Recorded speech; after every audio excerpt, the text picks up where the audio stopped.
கிராமத்தை சூழ்ந்து வீடுகளுக்குள் புகுந்த வெள்ளம் வடியாததால் அடுத்த வேளை உணவுக்கு கூட வழியின்றி தவித்து வருகின்றனர் செங்கல்பட்டு அருகே உள்ள கிராம மக்கள்.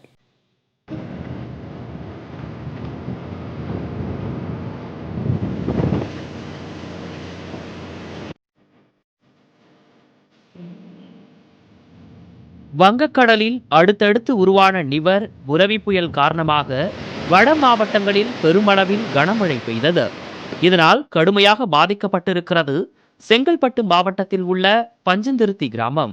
அந்த சிற்றூரை சூழ்ந்த வெள்ளம் 170 குடிசை வீடுகளுக்குள் புகுந்ததால் என்ன செய்வதென்றே தெரியாமல் திகைத்து போய் நிற்கின்றனர் மக்கள். வீட்டில் இருந்த உடைமைகள் அனைத்தும் வெள்ளத்தில் சிக்கியதால் உணவு சமைப்பது கூட அவர்களுக்கு பெரும் சவாலாகிவிட்டது.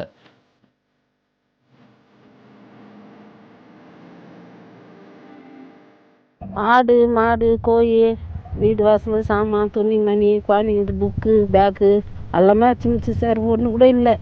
இப்போதைக்கு நாங்கள் உக்காந்து எங்களுக்கு 3 வேளை சாப்பாடு போகிறது எங்கள் துவாயிறு தான் போகிறாரு. ஏதோ அதிகாரிங்க வந்து என்னான்னு கூட பார்க்கல. எங்களை எல்லாம் செத்து போய் தான் நாற்று அடிப்பாங்கன்னாக்கா நாங்கள் உயிரோடவே நாரின்னு இருக்கிறோம் சார். அந்த அளவுக்கு மாற்று துணி இல்லாமல் ஒரு அரிசி உப்பு மிளகாய் இல்லாமல் எல்லாமே அடிச்சுன்னு போயிட்டு சார்.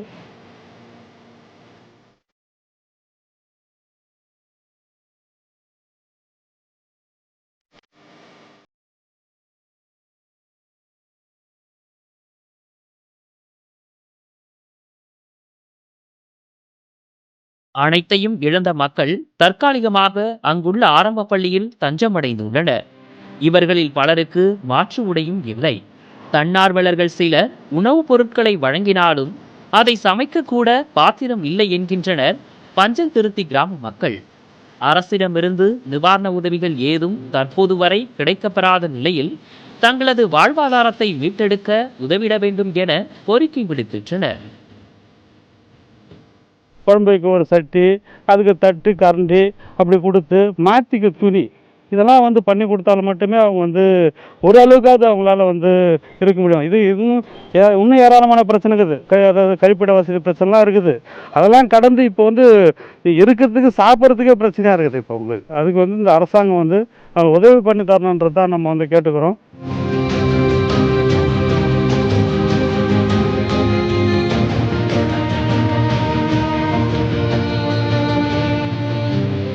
இது குறித்து செங்கல்பட்டு மாவட்ட நிர்வாகத்திடம் கேட்டபோது முதற்கட்டமாக பாதிக்கப்பட்டுள்ளவர்கள் ஆரம்ப பள்ளியில் முகாம் அமைத்து தங்க வைக்கப்பட்டுள்ளதாக தெரிவித்தனர்.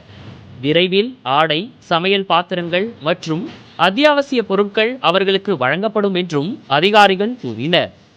புதிய தலைமுறைக்காக ஒளிப்பதிவாளர் நரேஷுடன் செய்தியாளர் அருண்மொழிவர்மன்.